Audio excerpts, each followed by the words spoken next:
Hey, welcome back to the Unbelievable Podcast. I am BJ Reidell, back here with my guy, Drew Mahowald, and today we are getting you all set for the 2020 NFL Draft.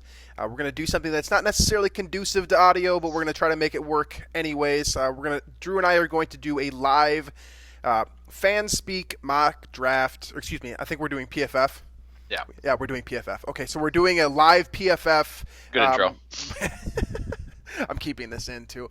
We're gonna do a live PFF mock draft, and so that's kind of going to be the meat of the show today. Beforehand, we'll discuss a little bit about what our strategy is. We're going to try to keep this as realistic as possible. Obviously, some of our biases will probably come in and shine through a little bit, but we'll try to keep this as Rick Spielman-esque as possible. Ultimately, we both have kind of our own ideas of what we think Rick should do, and so there will be some conflictions there, and hopefully that will be some great content. But that's going to be the entire show today. We're just straight up. We're going to do a draft. We're going to talk about it, and we're going to break down as many players as we can. So you guys know I'm going to be using Jordan Reed's draft guide for kind of quick hitters and great information. He released that today, as of this recording, April 14th. Make sure you go check that out on his Twitter page. He does an incredible job. I haven't gotten a chance to go through this entire thing just yet, but we're talking 250 pages of content here, and if you read Jordan's Twitter at all, he's incredibly thorough and knows exactly what he's talking about in terms of these player evaluations. So I honestly, I don't think you can get something better on the market. It's $10. You can get it on the Draft Network LLC or also the Climbing the Pocket page, and all that money's going to charity too. So I really don't see any reason not to buy it, but hopefully if you're on the fence, we'll convince you by using some of his tidbits here throughout this show. So that's the game plan.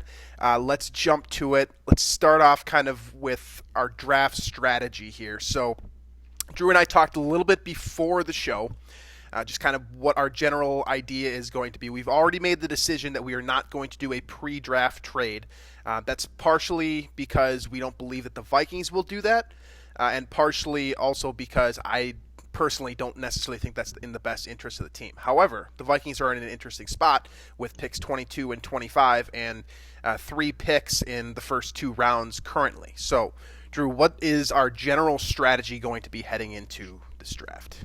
Yeah, so full disclosure, I am a proponent of trading up to grab a receiver, particularly Henry Ruggs, but I also agree that that's not necessarily what the Vikings might be planning on doing. What I see as the most realistic is that they try and basically just load up on picks in the first and second round. That way they can get as many kind of pick and plug players from this draft as possible at key positions. So like grab maybe 2 corners or 2 receivers in the first couple of rounds with 3 to 4 picks, right? And then maybe grab a lineman, maybe grab a D-back or a D-tackle or whatever else is needed. So I think what we've talked about is sort of with 22 and 25 in the first round, maybe going and picking at one of those spots and then at the other spot trading down, depending on what is available with the guys that we like at the end of the first round there. Absolutely. So, like I said, we're talking 3 picks in the first 2 rounds heading into this draft. And as Drew said, I think our goal is going to be to stockpile a little bit, unless, of course, there is someone that just blatantly stands out. An offensive tackle slips to 15, for example, and all of a sudden we find ourselves in the mood to trade up. But heading into this, I'm thinking cornerback, wide receiver, offensive line are your top concerns with those first 3 picks. I'm also conscious of the fact the Vikings are a little bit low on defensive end help, so I would assume that probably pops up in the mid-rounds as a target as well. I also am not the biggest Kirk Cousins fan. I'm a believer, but I'm not a guy who necessarily thinks that he's a Super Bowl caliber quarterback. So if there is a quarterback available that I feel like he gives the high upside potential and could potentially replace Sean Mannion, thank God, that is something that I will target as well, from kind of my personal perception here. But ultimately, I have done, I covered professionally 2 of Rick Spielman's drafts, and I followed him like a hawk, as any other Vikings fan does. And the one thing that is consistent throughout is that, 1, you don't know what's going to happen, and 2, there's going to be a lot of picks made. Those are the 2 things that just happen every single time, and so I believe that our draft will likely be consistent with that as well. As far as players go, You already mentioned Henry Ruggs. We've ran a couple simulations before this show. It seems like based on the simulations, that's probably not going to be a possibility. But are there any other players aside from Henry Ruggs that you think are kind of draft candy, guys that you absolutely need to go after if they fall? I think the one you go after if he falls at corner would be C.J. Henderson. It seems like there's possibilities that he could fall to 22. There's also possibilities that he's actually taken. I've heard and seen stuff on Twitter that he might be taken above Okuda in that high, possibly top 5, top 10. So he could go anywhere. And if he starts dropping to that range, that's certainly the number one pick that I would have. But then you're looking at receivers. I think Mims from Baylor. Obviously, that would be probably one of the best ones, if not Jalen Reagor from TCU at receiver, filling that sort of deep threat void. Stephon Diggs is leaving. So I'm personally, I think receiver is the highest priority, with the exception of C.J. Henderson if he were to fall at 22. Yeah, I look at kind of the big board and kind of the conventional wisdom of what the Vikings should do, and it's pretty obvious, right, that wide receiver and corner are really kind of across the board, those are the two positions that everyone wants. I think that partially that's because we love to see skill position players drafted just because they're just so much more exciting and like you want to buy that jersey and whatnot. Offensive line has become like I feel like the last half decade or so has given Vikings fans more interest in offensive linemen, so that continues to be just a general, like, if we can get a quality offensive lineman in the first or second round, you take that opportunity 10 times out of 10. But there are other positions on this board for the Vikings that are kind of looking like a bit of a problem. You think about the defensive tackle position, specifically the 3 technique. It would be really nice if a guy like Javon Kinlaw were to fall down the board. Mm-hmm. I've seen people on Twitter make kind of the comparison between Sharif Floyd's fall, what was that, back in 2013, mm-hmm. and the Vikings making that pick when they didn't necessarily need to make it at the time, given their status at the position. Well, this is a year where I do think the Vikings could use some, interior help. It's not as intriguing of a position, I suppose, or it's not as high on everyone's list of needs for the Vikings as other positions. But I still think that defensive tackle is a position that you have to hone in on if you can get a top 10 caliber prospect like Kinlaw. You mentioned a couple of other guys that are, it seems like pretty straightforward. If they fall, you grab them. I look at CeeDee Lamb, who I don't think is going to make it outside of the top 15. But if CeeDee Lamb somehow falls as a result of, do you remember when Al Davis took Darius Hayward-Bay out of nowhere, and we were just like, that's not even a top 5 receiver in this class. He just runs a 4.2. Mm-hmm. If something like that happens, with Ruggs, Judy, Mims, who's got extreme speed as well, and all of a sudden, you find CeeDee Lamb sitting there at 14 or 15, I think that's the type of guy that you can't pass up given the Vikings situation as well. The last question that I have for you before we actually get into this draft here is where you stand at the running back position. We just saw Christian McCaffrey get $16 million average annual salary. We know as a result that Dalvin Cook extension is going to come, and it's probably going to be massive, and it's probably going to be another salary cap issue for the Vikings if, in fact, they do make this decision. Now, we don't know. None of this has been finalized, so we can't, be certain what the terms of that deal would look like. But you have to assume it's going to be a multi-year contract with a lot of guaranteed money up front. And because otherwise, why would Dalvin Cook sign it? Because he knows that they'll try to get out from underneath it if he falls apart. Right. So I think that you have to think running back to a degree as well in this draft for the Vikings. Is this something that you're willing to put off till next year, or is this something that you think the Vikings should address in the mid-rounds? It's a wild card because, I think most of us, and I would imagine inside my expectation is that inside the franchise, my opinion is that they are expecting an extension to happen. So in that scenario, you have Madison, you have Boone, you have Cook on the roster. If a guy that maybe you thought was a second or third rounder drops to like the 5th round, then maybe you do that and make a move there. But I expect Cook to be extended. I wouldn't necessarily do it for big money.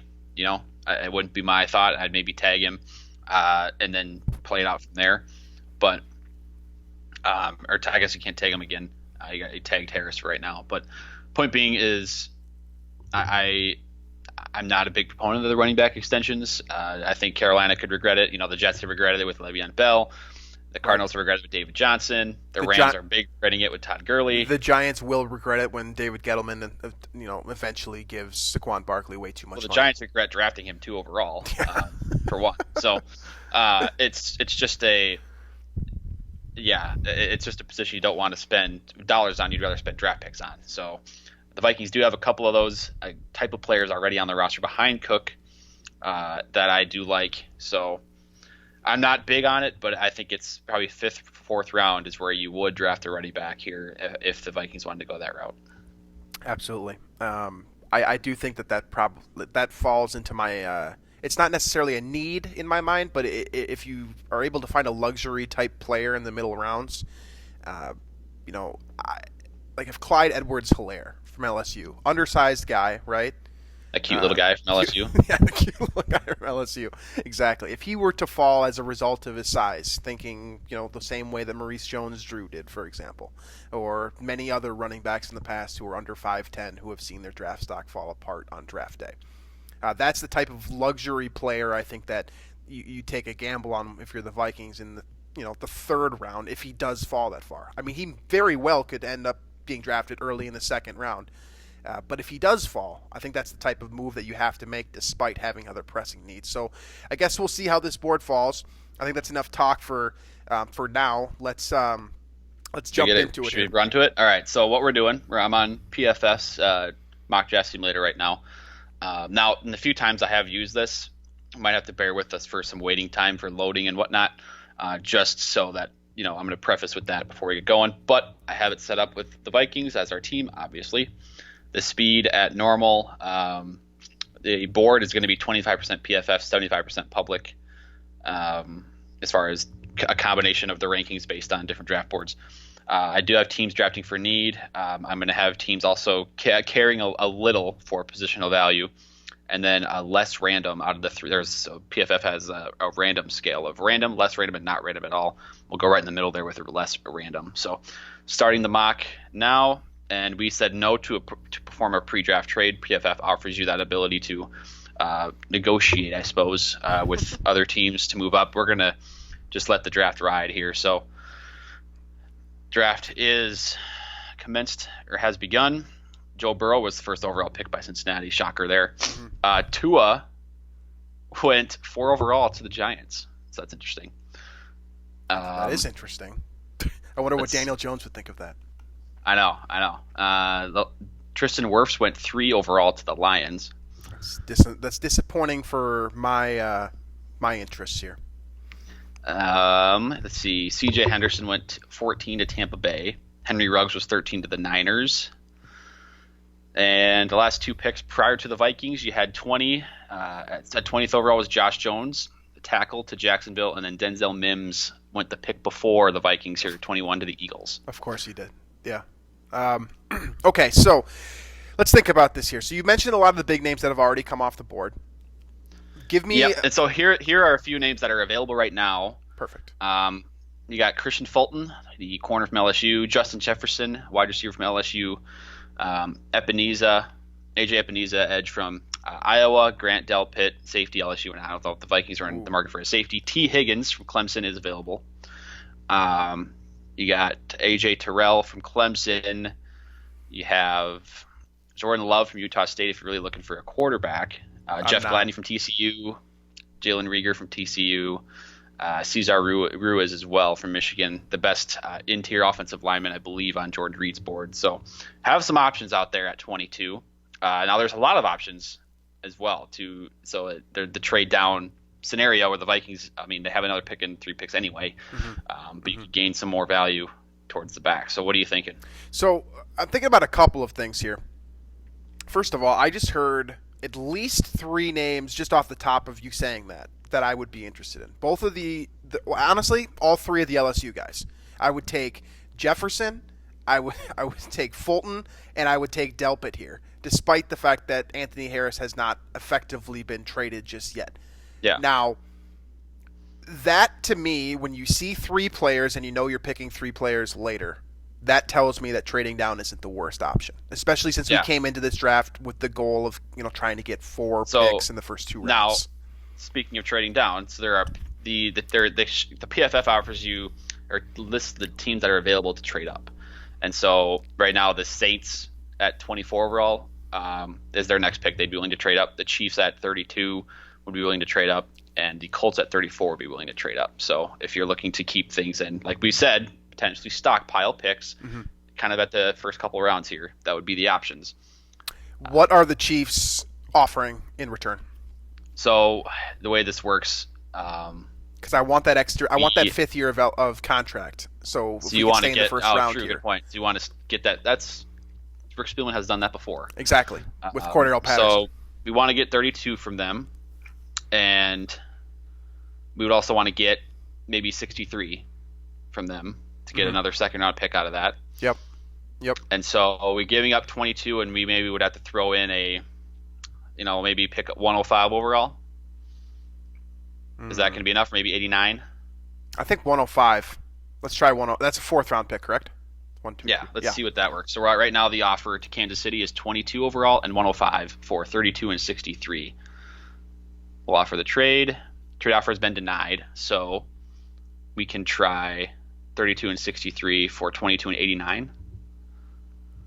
So that'd be basically back of 1 and back of 3rd for end of 1 and back of 2. So, or we could try 105 and then maybe another 4th rounder and 132, or another 5th rounder. I can't remember what round. So my goal here is to try to get a second round pick. Right, which is what 63 and 32. So because then you'd have 25 still. Right. Right. And then you'd keep 58. Right. And then 32 and 63. Okay. I would say Yes, I would try to make a move in order to make sure that we're getting that 2nd round pick as well. Okay, so give up 22 and 89. Yes. So then Vikings would have 32 and 63 to go along with picks 25 and 58 they already have. Correct. Okay. All right, so we'll do that. Offer the trade.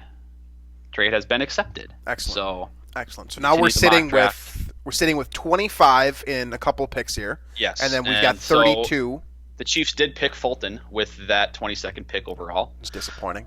Laviska Shenault from Colorado went 23rd to New England. Trayvon Diggs 24 to the Saints. And so 25 now. Vikings are up. Jefferson on the board. Ipaneza from Iowa. Grant Delpit. T. Higgins. AJ Terrell from Clemson, the corner.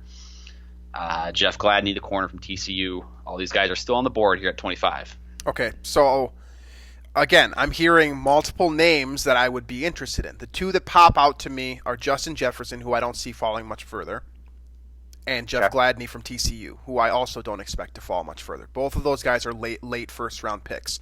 I think there's a chance we can get both at 25 and 32. That being said, I think we need to make a pick here no matter what if we want to have a shot at getting both players. So I think that Jefferson is probably the more valuable asset here just because cornerbacks can be somewhat interchangeable. Okay. So you're taking – see, I'm looking at T. Higgins right now at Clemson too. You like Jefferson over him? I like Jefferson a little bit more, and my reasoning is not awesome for it. It's just because he was the perfect safety blanket across the board for Joe Burrow, whereas T. Higgins had some slip-ups while he was playing with Trevor Lawrence as his quarterback. So I like Jefferson more as a guy who can step in and be effective immediately in the NFL, whereas T. Higgins, I think, needs a little bit more help. Got it. Well, I just like that as a receiver first because that's my biggest need. And so right now, if we're all good, we're set, 25 overall. Pick Justin Jefferson, receiver from LSU. I like it.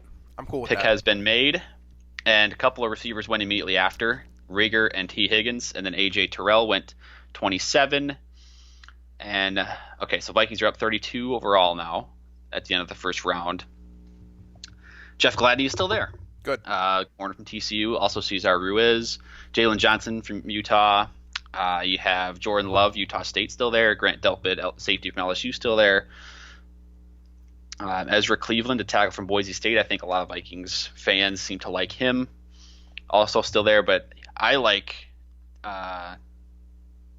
Jeff Gladney as well. I do too. That's addressing that need. Yeah, one of the better, higher ranked cornerbacks, falling a little bit lower than his projection, I would say. Right. So here's the thing with making this pick. If we decide on Jeff Gladney and we take a corner after taking a wide receiver, we know already heading into the next round where we have multiple more impact picks that we already have two major positions sealed up. Meaning we can feel comfortable knowing that Jefferson and Gladney are both potential starters as rookies based off of their draft profiles, the information that I know, and the little tape that I have watched on both players. I feel comfortable that both those guys could be starting by week 6 in 2020. Okay? So locking that cornerback pick in makes it so it's not a priority later on, and we don't need to continue to worry about it as these guys continue to come off the board. The other thing that I'm looking at and thinking about here is the fact that Trayvon Diggs and C.J. Henderson just came off, or who was the other one you said? Trayvon Diggs and Christian Fulton came off the board. So yeah. I think that there's a very real potential that we're hitting either the end or the middle of a run on cornerbacks. So I think it's safe to say that if we take him now, we make the safe pick, we lock in a draft need, and we lock in a capable player who could start next year. Yeah, okay. I agree with you. So you want to go... Yes. Yeah, Jeff Gladney, make him number 32 overall. I agree. Yeah, I mean he's got the size too. He's 6 foot tall. He's got sort of all those kind of characteristics that you want. That Zimmer would want as well. Kind of man-to-man guy. Yeah, that's what you're looking for.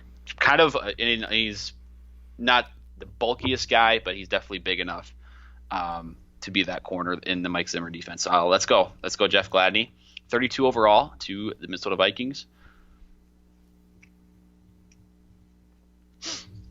All right. Oh, you know what I just did? I put one round up for our mock draft. So we did one round, and it was done. So that's good. So, well, BFF graded our first round mock draft really well, if that matters, if that counts for anything. Well, okay. We can. All right, let's. Going well. Yeah, that's great. Let's just hit the reset button and try to do 7 rounds, and we'll consider that to be sort of a precursor. Okay, so we're like reset button as in like restarting the show, or we're just gonna keep that in the show? No, the show's gonna continue. We're gonna continue the show. Yeah, that is our first round mock draft. Now we're gonna go ahead and do a 7 round mock draft. Definitely planned. That was planned. Yeah, definitely planned. Okay, hold on. All right, so 7 rounds, the Vikings. Normal speed, 25% PFF, 75% public. Same settings, but with 7 rounds this time, for those of you that are curious. We will go ahead and start the draft. Okay, we're going to do this again. I'm looking at the picks here. Burrow, number 1. Tua back to the Dolphins, as many would expect. C.J. Henderson, 9 to the Jags. Okay. Fulton has already been picked by Dallas at 17. Josh Jones, 18 to Miami. Jefferson's still on the board. Denzel Mims still on the board.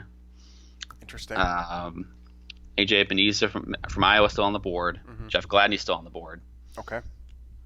So we're at pick still on the board. Are we at 22 right now? We're at 22 right now. Yes. Okay. Let's do the same thing that we did last time. Let's try to trade back since we got. The Chiefs are also interested again. Let's do it. Let's do the same thing. If we could try to emulate, because I really liked what we just did in the first round. Yeah. So if we could try to emulate that, let's do that. 32 and 63. Give up 89. Trade has been accepted. Excellent. All right, so 25 overall. Jefferson's there. Excellent. Who else is there? Mims, Higgins, AJ Terrell, Utir Gross Matos, Jeff Gladney, Cesar Ruiz. Okay. Jalen Johnson. So I think that the conversation becomes, since given what we just analyzed, the conversation is just a matter of 2 players. I think it's Denzel Mims or Justin Jefferson. Okay. Yep. So this is honestly, this is good. This is a good discussion to have because I think that this is a realistic possibility. Now, Mims is going to be a guy who could be an explosive Deshaun Jackson caliber playmaker that might fit in perfectly with the role that Stephon Diggs was asked to play last year. On the flip side, there's probably more questions about his ability to perform in year one than there is with Justin Jefferson. So, you know you have Adam Thielen on the roster. You know what you're going to get from that player. Do you want to take the gamble on the boomer? It's not a boomer bust situation because I do think that Mims has has a very solid floor as well. But it's more of a boomer bust situation than with Justin Jefferson, which, again, just to reiterate, I think that's a guy who can start in 2020 by week 6. So do you want to take that gamble or not? I think I do. I think I like Mims better, and I'm all about trying to replace the big playability. Not that Justin Jefferson doesn't have that, but I think there's more. We're talking traits, 4-3 here with right? Mims. The athletic traits present that a little bit better of a transition to the NFL, that type of game for Mims, which is why I like him a little bit better than Jefferson in this scenario here. So that's what I would do. Okay, let's do Mims then. Let's do it. I'm fine with All that. right. So we'll go Mims, 25 overall. Jefferson went 27 to Seattle. T. Higgins 28 to Baltimore. Trayvon Diggs and A.J. Terrell back-to-back 30 and 31 to Green Bay and San Francisco. So at 32 overall now, Gladney is still there. So we liked him last time. Let's just lock it in. Let's lock it in. So we went Gladney the second time. And the draft is still continuing, so I did it right this time. This is good.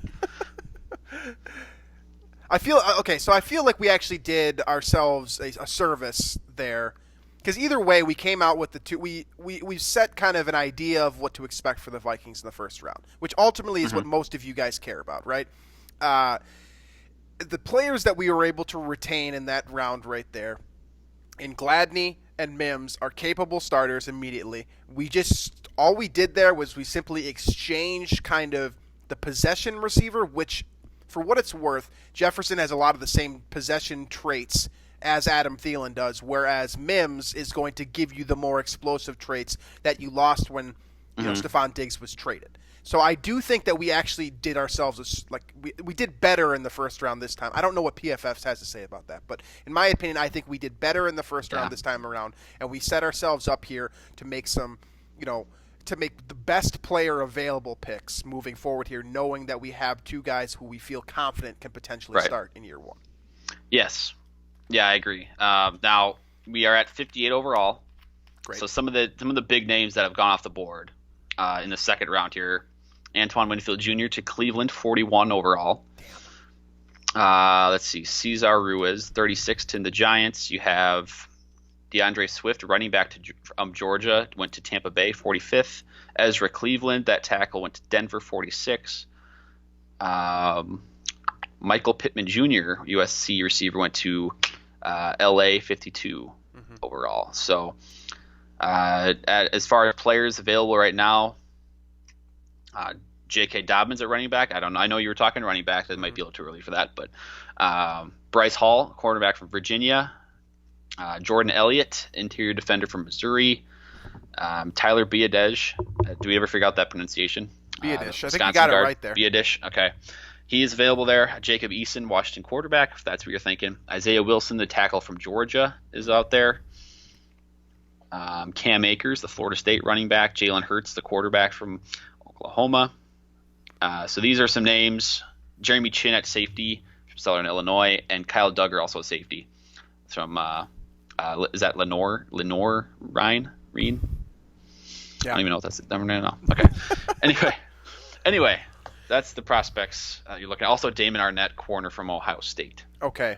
The one that jumps up is Tyler Biadasz, but I'm also trying to fill a need as opposed to trying to pick the best player available. Does PFF offer their straight-up best player available list? Give me like the top 5 players. Yep, it's Duggar, Chin, Hall, Dobbins, Edwards Hilaire, actually, and then Arnett. Those are the top 5 available based on this list. It's the 25% PFF, 75% compilation of rankings. So, how do you feel about trading down? I don't hate it. I don't hate it because if we're looking to fill positional needs, you got safeties. I got Bryce Hall at cornerback, who I think, based on what I know about him, more of a zone guy, not necessarily a fit for Zimmer. However, this is actually surprising to me based on how I've used PFF here. it does not say anyone is interested in trading down. So Really? so we don't even have the option. So we got to pick right now. Okay. So based on this, you got two good running backs. Now that would be not maybe the best positional fit there. You got Jordan Elliott from Missouri, but Biadish and Isaiah Wilson, I think, are the two that jump out to me the most as filling a positional need. Maybe a little bit of a reach at 58 for both of those guys, but those are the picks that I think are best given what the Vikings need right now. Okay, so let's use historical precedent here, since ultimately our goal here is to try to mimic Rick as much as possible.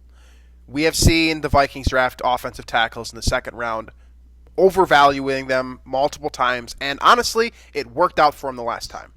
So, I'm inclined to pick Isaiah Wilson here. I know that he's considered, at least by Jordan Reed's standard, to be a mid-third round pick, and we're more towards the late second round right now. But offensive tackle is a premium position. This is a position of great frustration within the Vikings organization. And if you do decide to kick Riley Reiff into guard, which we have received credible reporting that that's a very realistic possibility, I don't hate the idea of getting a tackle who could potentially start immediately. He's a guy who played at Georgia. He played in the SEC. He's seen real pass rushers. Big player. And he's talented. There's upside with Isaiah Wilson.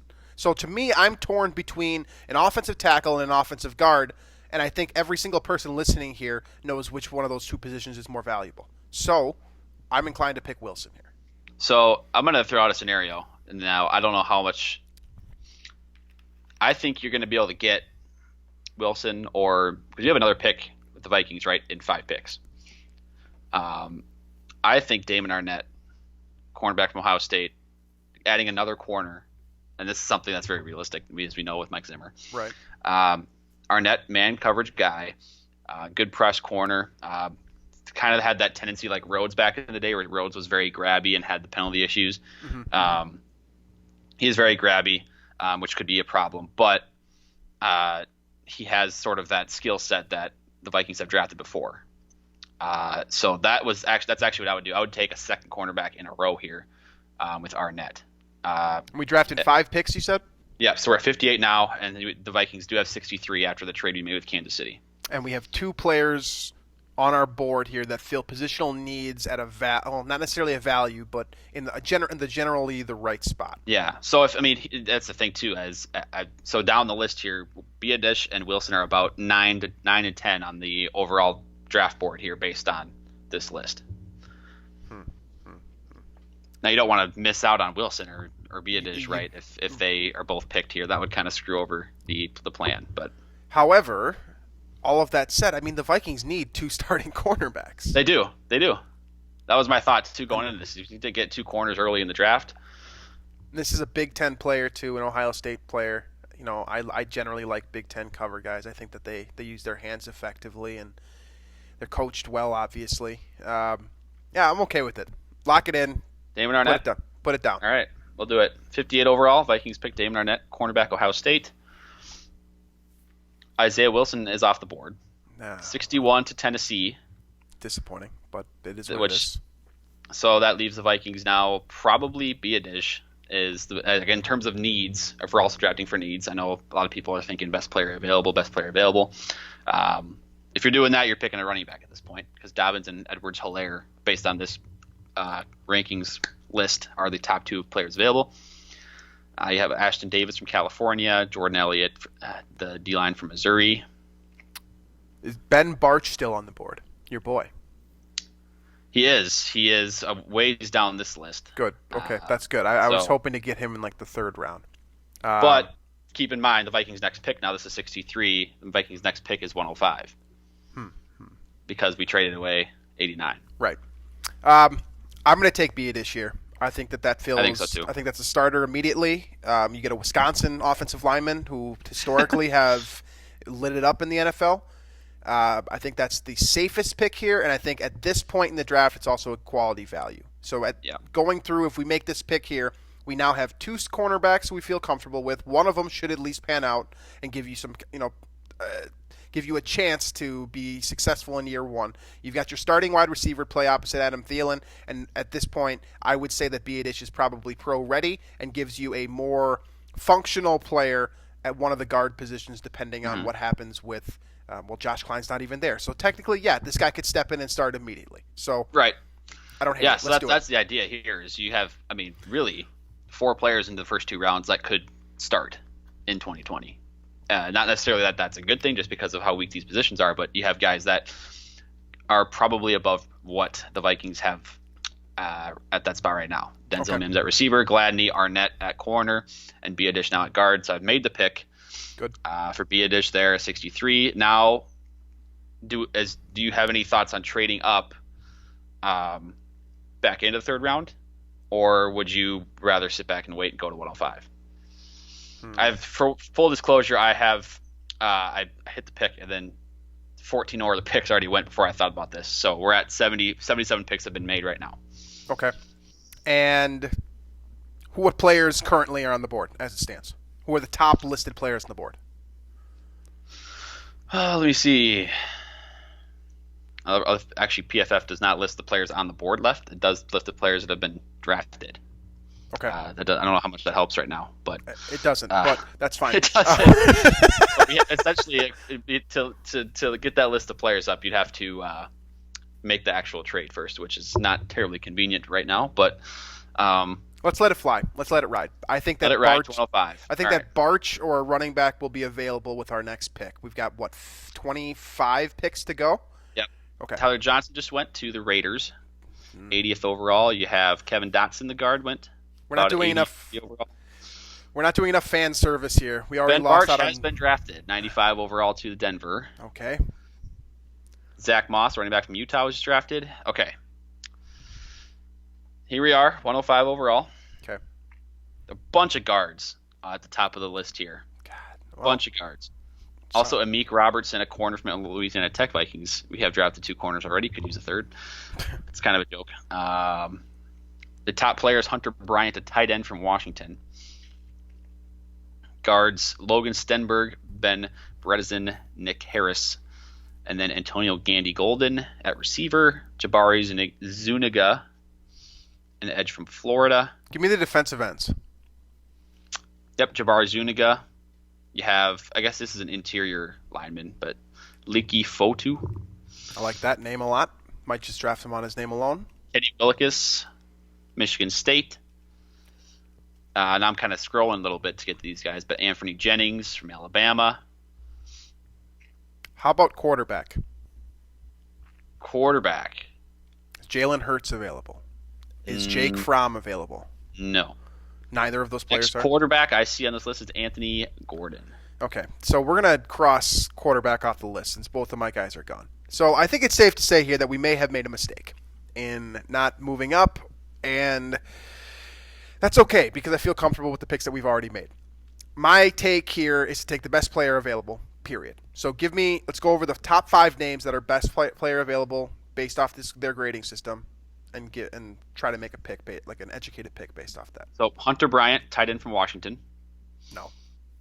Amik Robertson, corner from Louisiana Tech. And then you have 3 guards. Logan Stenberg, Ben Bredesen, Nick Harris. And then you have a receiver, Antonio Gandy Golden. And then Jabari Zuniga, edge, Florida. Let's take Juniga, I think. Let's talk about defensive end being, a need, right? Right. Because it is, right? Everson Griffin is probably not back in Minnesota. Right now, Jordan Reed had Zuniga as the number 58 overall player and on his rankings. So this, in theory, would make him a steal. Sort of a steal, right? Falling a little bit. He is 6'3", 265 pounds, a 4-3 defensive end, which is a great scheme fit as well. Seems to have sort of all the traits that you would want for a Vikings defensive end. And, he, according to, I'm reading Jordan Reed's draft guide right now, has the long arms that Daniel Hunter has, for example. Right. But the weakness here looks like he is a little bit late off the ball and maybe relies too much on athleticism, which does remind me a little bit of Daniel Hunter. Hunter, yeah. So Right. we'll go with Zuniga here and fill that need. Historical precedent. Historical precedent also says the Vikings will take a defensive end in the third or fourth round. So that fits within kind of their draft theory or style, I suppose, over the last several years. And this is a quality player from an SEC program. Vikings love to draft SEC defensive ends, at least as of late. I think it all matches up with what we're trying to do here. So Zuniga, lock it in. That's good. Perfect. Made the pick.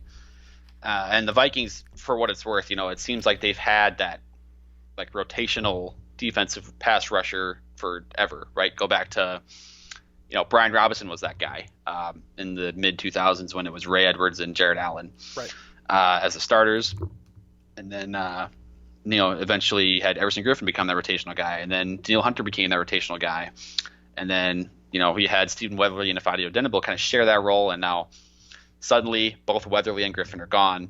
You don't really have that third pass rusher right now, and maybe Zuniga can be that guy. So picks made. Now we're at 132 overall. On the board, Brandon Jones, a safety from Texas. Carlos Davis, interior defensive lineman from Nebraska. Hakeem Adeniji from Kansas, a tackle.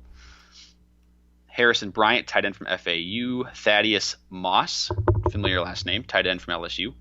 We haven't done any fan service yet. We have done zero of that so far. We have allowed Ben Barch and Antoine Winfield and Tyler Johnson all slip through our fingers. Yes. Thaddeus Moss doesn't necessarily fill a need. No. But do we like the upside enough here and the last name enough to make him a pick? The only thing that I will say is, with Anthony Harris kind of on the block, Brandon Jones from Texas doesn't sound like the worst idea either. If you can't get Winfield, and we know already that we can't within these parameters that we've kind of set for ourselves, getting a Texas safety, a guy with upside, is not something that I hate. Yeah, I agree with you, and it's definitely defensive back, so that's something that will catch Mike Zimmer's eye 100% of the time. One thing I will mention is that the defensive tackle position is one that the the three-tech position is one that the Vikings do need to address at some point here, right?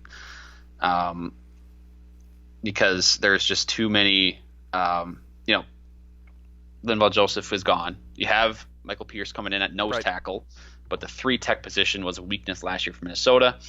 It appears that it's going to stay that way. At this point, the way we've drafted, right, it appears it's going to stay that way regardless of Jaleel Johnson the right now. actions. He's our guy. Regardless of the action we take, but at least maybe it's an option for some depth there. So who are the defensive tackles on the board that are sticking out to you?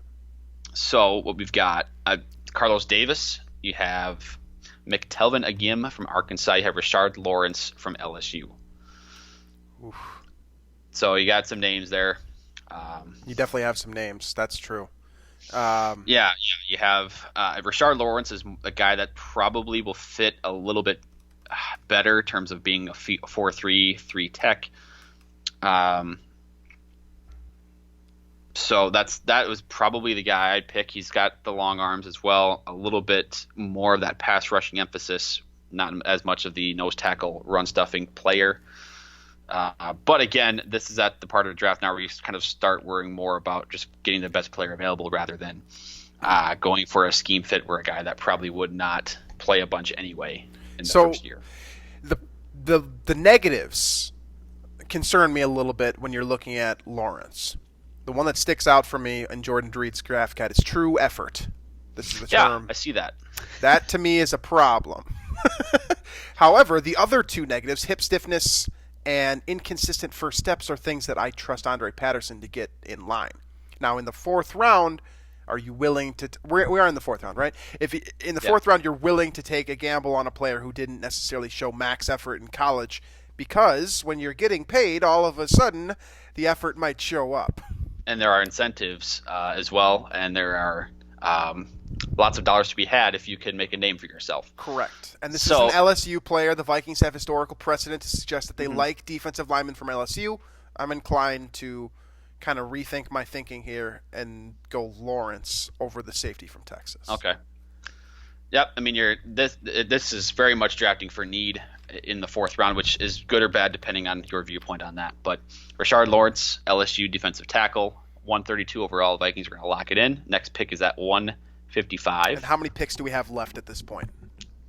It's got to be 5 or 6. I mean, it's a lot because they have, of course, it's the Vikings, and they have stocked up on the late round selections. Would expect nothing less from Rick Spielman.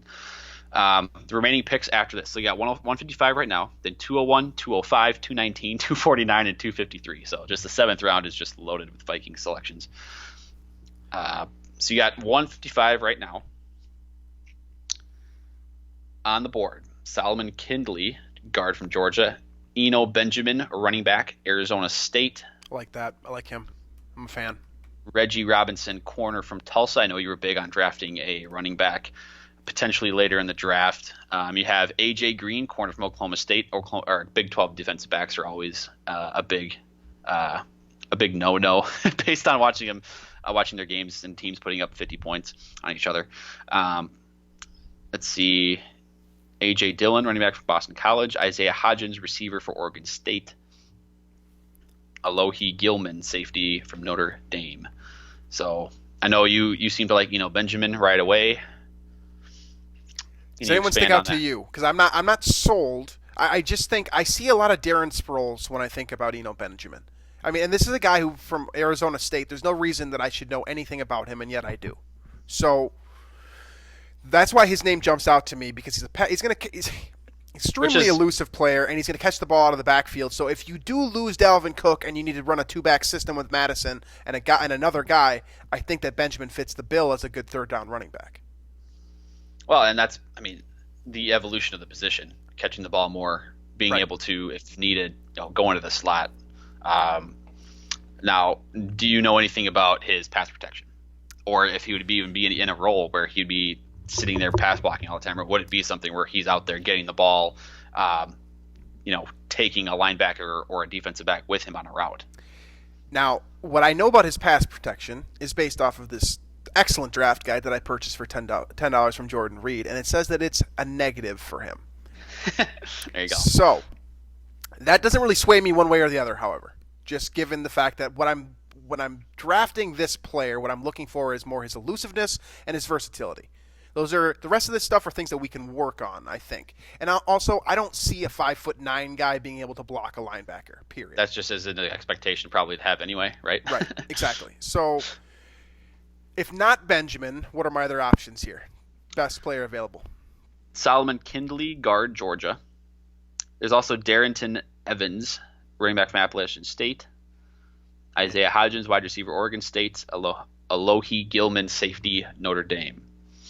Ooh, so now with Benjamin, again, we talked about running back already as a potential need. I'm not sold on it, but I understand it, because if Cook goes down, you do need someone that can fulfill the offense, and Cook has not proven to be supremely reliable to stay on the field. So that is a position that, and this is where you would draft the running back, ideally, is somewhere in this round or in this part of the draft. Okay, so all that said, to shift a little bit here, Alohi Gilman on paper sounds a lot like Harrison Smith to me. Wow, just because he went to Notre Dame, or what's your thought there? So I'm briefing here. Again, this isn't a player that I watched a whole lot of. I did catch a couple of Notre Dame games last year because I've got a buddy who's a fan, and so I know the name. It stuck out to me immediately. Just looking at his draft profile here, a couple things that stand out to me: ball skills and closing speed, and a guy who is best scheme fit as a strong safety. So he sounds, just on paper, based off of the words of, again, Jordan Reed, the great Jordan Reed, that he sounds like he would be a scheme fit for what the Vikings like to do, and he sounds a lot like Harrison Smith, and I know that Notre Dame safeties just in general tend to play with a good head on their shoulders. They're smart players that understand kind of what's going on around them. Now, the one thing that stands out here, too, is that he also has a negative listed as control, which is something that drives me absolutely up a wall. Reminds me of Andrew Sandejo a little bit. Can become. I love the description here from Jordan Reed. Gilman can become a bit of a daredevil from his high safety position. Reminds me of Andrew Sandejo, but let's let it be known we're talking a 5th round pick here. getting a safety of Sendeo's caliber at this point would be a win, right? A Right. guy that can I would say so. Yeah. fulfill the needs of the scheme at that spot. And it seems like Gilman, you seem to like what this says. We trust Jordan Reed a lot. Yeah. He seems to be a smart person. He does. He's written up a lot of information here. He's also young, by the way, 21 years old, and the Vikings have. He came out a year early. He's a junior too. And the Vikings have shown that they will draft the guys young to sort of groom them. Laquan Treadwell is super young. Right.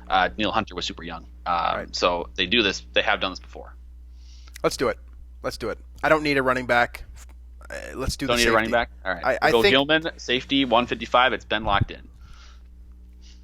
All right, moving forward here. What are we thinking? Since none of the quarterbacks left on the board are guys that I think could be potential starters down the line. So I don't think quarterback is even in my kind of the realm of possibilities right now. So you're sticking with Sean Mannion as QB2. How's it feel? Unfortunately, it seems like that's how that's going to be.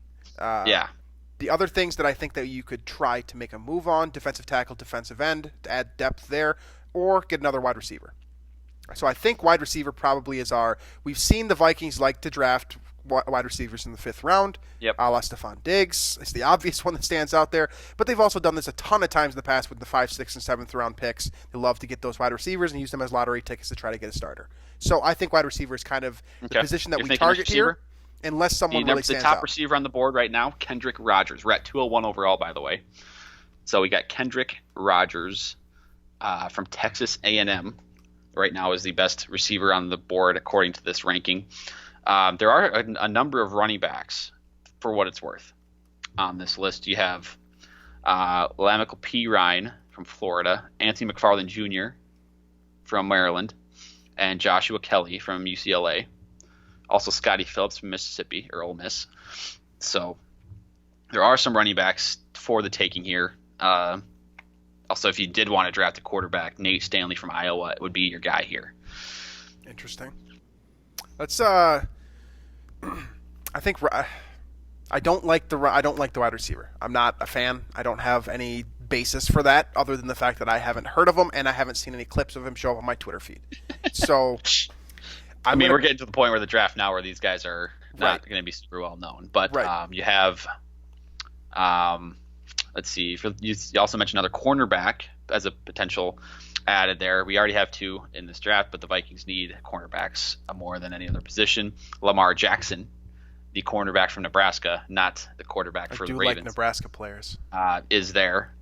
You also have Brevion Roy, the defensive tackle from Baylor. You have Dane Jackson, cornerback from Pittsburgh. So a lot of these guys in this spot are actually positions we've already talked about.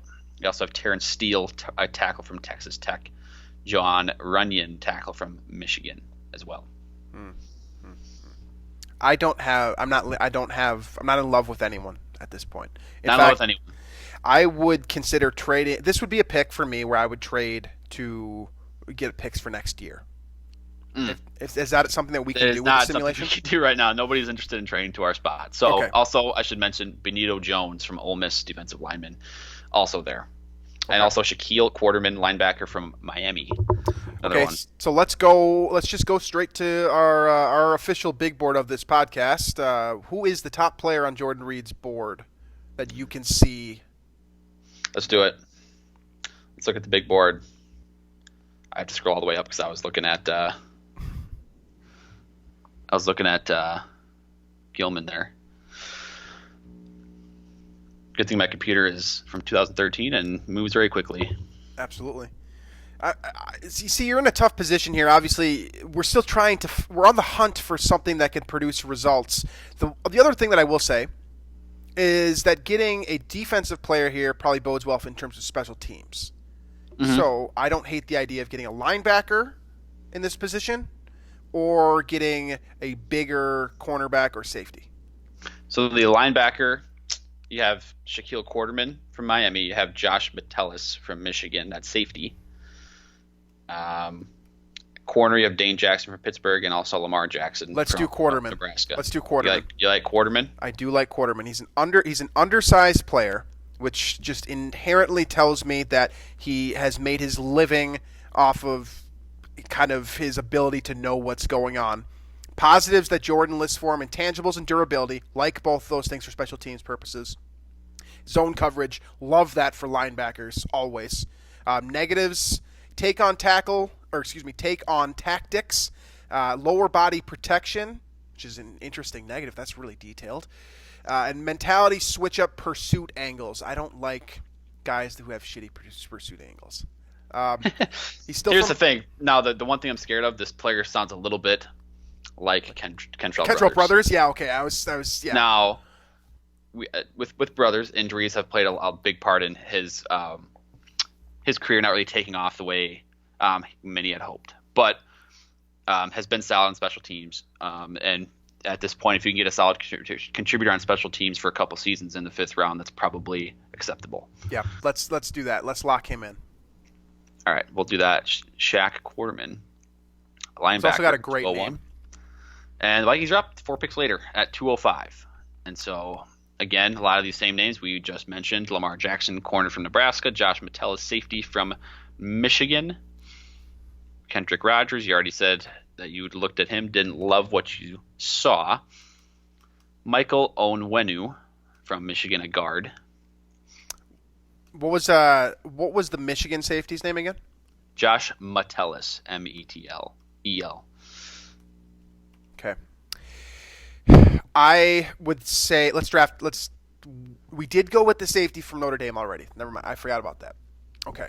Never have too many safeties, though. That's true, and they also work well on special teams. They're worth 2 points. What are the nice?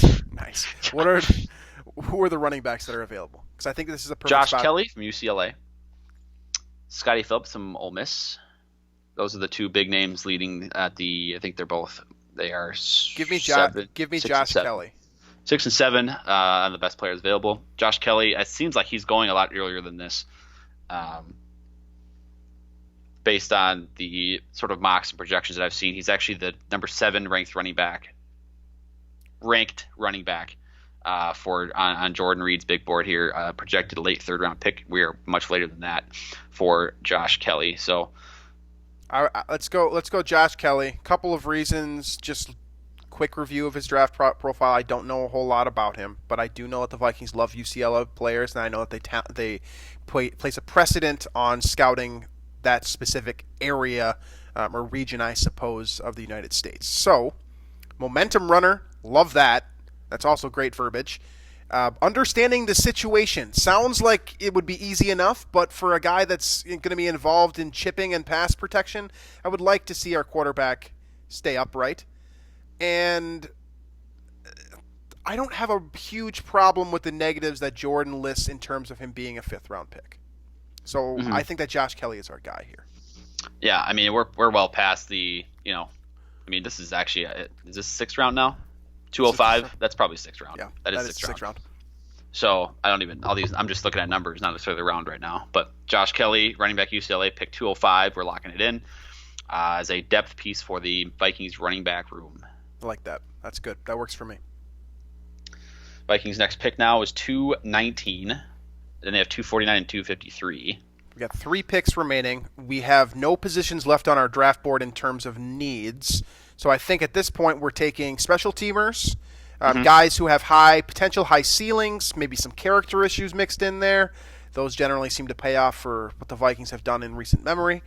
And potentially another cornerback or wide receiver. So top player on the board is still Lamar Jackson, cornerback, Nebraska. Boom, lock it in. I don't need to hear anymore. All right. I like Nebraska players. I think the scheme fit works well for the Vikings just in general, knowing what I do about Nebraska's defense. And unfortunately, I do watch too much Nebraska football. So, I think that makes the most sense in terms of filling a position that you want to fill and giving you a body that could work effectively on special teams as well. Mm-hmm. So we are now at 249. We're at the very back end now. We are at the very end of the draft here. Available players: Benjamin Victor, receiver, Ohio State; Jake Hansen, guard, Oregon; J.J. Taylor, running back, Arizona; Kenny Robinson Jr., safety, West Virginia; Jen Pennicini, defensive line, Utah; Josh Love, QB, San Jose State. Tristan Colon Castillo, tackle from Missouri. Any of these names jump out at you No one. I as a haven't late heard round of. player? I haven't heard of any of these players. I So agree with you on that. okay, so let's do what we've kind of set out to do here. Give me the linebackers that are available, and give me the defensive ends that are available. Linebackers, scrolling down a little bit. Jordan Mack from Virginia. Okay, don't You hate that. have Tipa Galea. Tipa Galea. Linebacker, Utah State. At linebacker as well, Well, we're not going to draft him because his name's too hard to say. Clay Johnston. Linebacker, Baylor. How about that name? That one's better. That one is a little bit better. Sean Bradley. That's a really easy one. That's yeah. From Temple. Ooh, These are guys that are, scrolling down this list, these are guys that are very much projected to not be drafted. Give me the defensive ends now.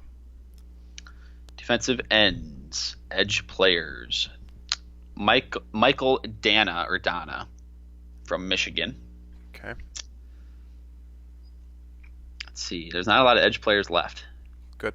Trevon Hill, edge from Miami. No, I know who that is. Not a fan.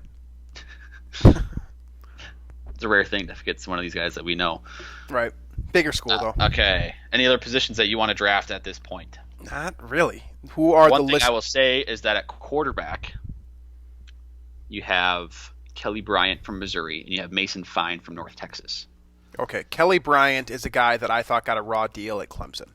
So I thought that he was a quality player that showed potential. I don't think he's a starter in the NFL. I do think that he can be a better clipboard holder than Sean Mannion. So give me Kelly Bryant because because he is a guy that he's good. First of all, we need a quarterback here. We do need a quarterback. Like, I need a camp body for sure. Like, if nothing else, I need a camp body. Okay? Just because you don't need Mannion being secure at 2. Right. Exactly. Yes. And he's extremely athletic, so he fits your conventional, or not your conventional, your contemporary quarterback, I suppose. The things that he struggles with are things that Kirk Cousins can teach him, right? Like Sure. His ability to read coverages. That was something that I remember hearing over, why Trevor Lawrence was moved in over Kelly Bryant. Just superior guy. Superior fundamental skills. Fundamentals are things that I trust Kirk Cousins to work with this guy on. I think that he has ability and he has talent where Sean Mannion does not. So give me Kelly Bryant and give me that camp body to compete with a guy who doesn't deserve to be on this roster. Okay. All right. We're at 253, the last pick of the draft here. So a lot of the same players that we had just discussed in terms of the linebackers available. See, I know you mentioned Michael Dana. You mentioned edge as a position. I mentioned that guy's name, Michael Dana, from Michigan. Clay Johnston, linebacker from Baylor as well, was another discussion. Yeah. So we're getting to guys now that are just not probably going to be nobody drafted. knows. So, they're not even. Yeah, they're not even on the big board for most people. Give me the Michigan kid. I'll explain why. I like Big Ten prospects in general. Just I don't know what it is, but they have a kind of an inherent toughness that I tend to see more from guys from Michigan, Ohio State, Wisconsin, not Minnesota really, but Nebraska. Just in general, these guys tend to be more pro ready. They're fundamentally sound. They have that weird kind of Midwestern toughness, and I don't know anything about this guy, but being that I'm from Minnesota and I like other people that are kind of from this general region of the map, I can assume he's well educated because he's a Michigan guy. I think that he's a good camp body. I have to assume that he has a solid motor just because of Jim Harbaugh has a nonstop motor. Yeah. I like kind of the intangible qualities of a guy who's probably just going to be cut at the end of the day anyways. I see it. All right, I love it. We have locked it in. The draft is complete. Good. So here's kind of the results here. So PFF will grade your mock draft, by the way. So according to PFF, so their average grade of your mock draft is a 60. So that's the average you can do. And what our picks do is compared to what their simulation would have done as the Minnesota Vikings. So The first pick of Denzel Mims got a grade of 58.5, so pretty close to average, what you would expect the Vikings to do in that scenario. Right. Jeff Gladney got a 70.3. Yep. I knew that was a great pick. That's higher than average, a little bit better than expected. A lot of these picks are right around 60, and honestly, as you go down, it kind of there's just it's kind of all in the same. Where these guys are, It's more of a luck of the draw type of thing. And then also PFF heavily favors quarterback picks. So Kelly Bryant got 94.8 actually, which it's just if you look at all these mock drafts that are being tweeted and shared of PFF, every single quarterback pick basically is that high grade of the 90s. So if you wanted to just go on here and draft 10 quarterbacks, then you probably would get a really good grade. But overall, our mock draft got a 66.5. A little bit above average. So a little bit above average. And again, to run through the names, Denzel Mims, 25th overall, and we actually traded down from 22 to the Kansas City Chiefs, also gave them 89th overall, and we got back 32 and 63 overall. So the Vikings actually ended up with two first-round picks, 25 and 32, and then 2 second-round picks, 58 and 63. So Denzel Mims at 25, Jeff Gladney at 32, Damon Arnett, another corner from Ohio State, at 58. And then Tyler Biadasz, the guard, a little bit of a reach there potentially from Wisconsin. But we knew that coming in. It did fit the need that the Vikings clearly have for an interior offensive lineman. Then the Vikings did not pick for, what is that? The math is not at 42 picks, I think. 63 to 105. That's not right, is it? Yeah, it is. 42 picks. That Jabari Zuniga, a Florida pass rusher that should fit a 4-3 defense for the Vikings at 105. Rashard Lawrence got a pretty solid grade at 65 from LSU as a 4-3 defensive tackle. Alohi Gilman, safety from Notre Dame, was 155 overall. And then this is kind of where we got to the part of the draft where we're just kind of picking names and selecting them without knowing a ton besides what Jordan Reed has them ranked on his big board. Shaq Quarterman, linebacker, at 201 overall with a grade of exactly 60. Josh Kelly, the UCLA running back, at 205. Lamar Jackson, the corner from Nebraska, at 219. 249 overall was Kelly Bryant, the quarterback, formerly of Clemson and then Missouri. And then lastly was Michael Dana, the edge from Michigan, to 253 overall. That is your draft class according to Drew Mahowald and BJ Reidell from the Unbelievable Podcast. Yeah. So we've already gone a little bit over here. That's partially because we ended up doing 2 mock drafts, but real quick, let's go over what we feel like we did well and things that we didn't necessarily do all that well. We'll do kind of bullet points here. We won't drag on too much longer. For me, things that we did well, we hit on all the positions that we wanted, right? We went in with a strategy, and for the most part, we were successful with that strategy. 4 picks in the first 2 rounds. Got to be happy with that. You get the 5th-year option with 2 of your players, the 2 players that you're the most confident in them starting. You also get a high potential guy, in another high potential cornerback in the 2nd round. So all of that is good to me. You fill out all of those needs. You fill out your roster with capable players and prospects that you can feel comfortable with. The problem that I think that we ran into is we misjudged the run on offensive linemen. So we ended up reaching for Biadasz a little bit, missing out on Barch, and in the process also missing out on Winfield as well. Because I think if it was possible, you trade down from 58 or 63 and grab one of these offensive linemen there, maybe at a better value than Biadasz was at 63. Now that, that still fills a need, and it still gives you a solid player that I think there's still a high floor there. But yeah, I agree that, you kind of missed out on a run of tackles with a high potential, I suppose. That Isaiah Wilson pick might haunt me a little bit. Yeah, that tackle. The Vikings did not draft a tackle in our draft, which all offensive line positions are needed here. Vikings only drafting one of them is probably the big weakness here. Yeah. Overall, because you get Biadasz, and we kind of just sort of ignored that spot altogether. But I do I'm a big fan of getting 2 corners and guys that are probably going to be able to contribute right away. You get a receiver that can not fill a Diggs void. That's not possible. But you get a guy that can provide that big play element. So offensive line is just a big problem, which in some sense that's realistic for what the Vikings have been doing the past 15 years. Is just not drafting offensive linemen. So in some sense, this is exactly what the Vikings might do. I mean, you get 2 corners in the first 2 rounds. That sounds like Mike Zimmer. You gamble on a first-round receiver. That also sounds like the Vikings, Cordell Patterson and Laquan Treadwell. Those didn't exactly work out as planned, but hopefully Denzel Mims would be different. And then you kind of, again, we sort of found some positions that we thought the Vikings would like to have for special teams and whatnot in the later rounds. And then also grabbed a quarterback. So Sean Mannion is not just sitting there comfortably at number 2 for you. Yeah. You know what?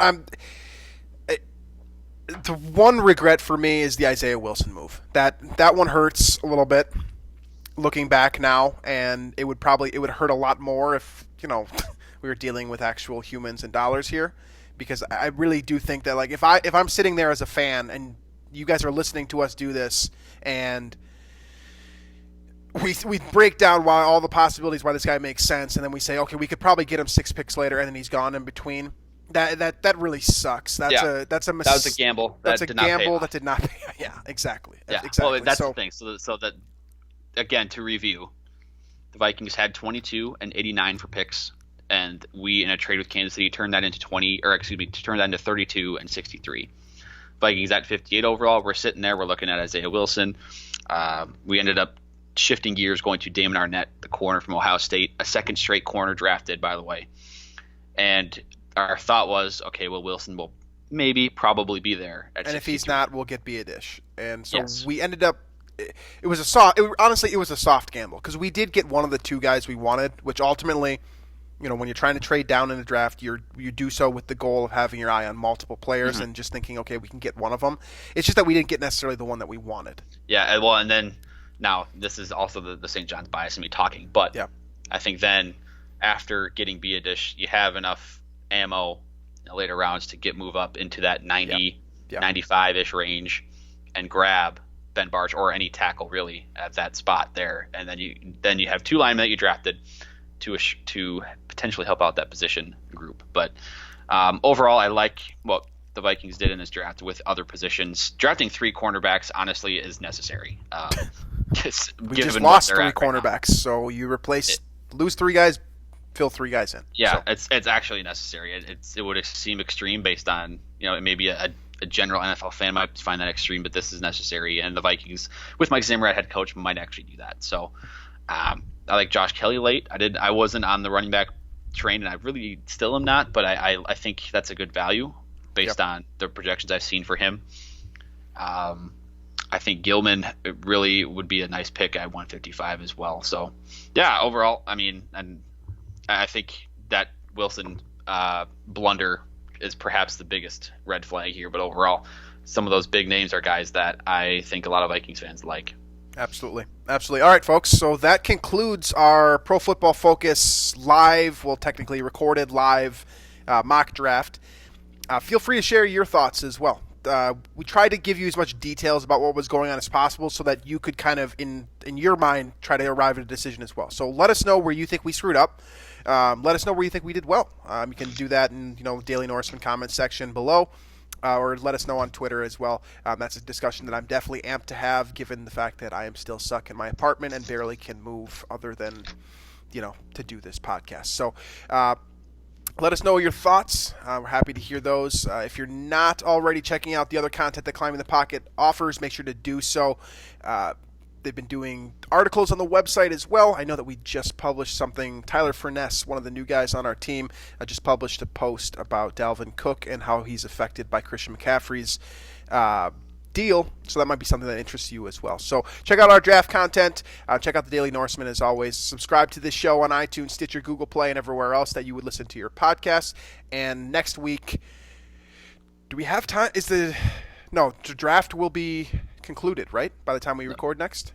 Is that right? No. No? We got another week. Well, maybe we'll do another mock draft. It is. Then. It starts Thursday the 23rd, so maybe we'll do one more mock draft. We would be recording next week, a week from today, which would be right before the draft. Yeah. Okay. Well, so maybe we will, maybe we won't. We'll find something to do.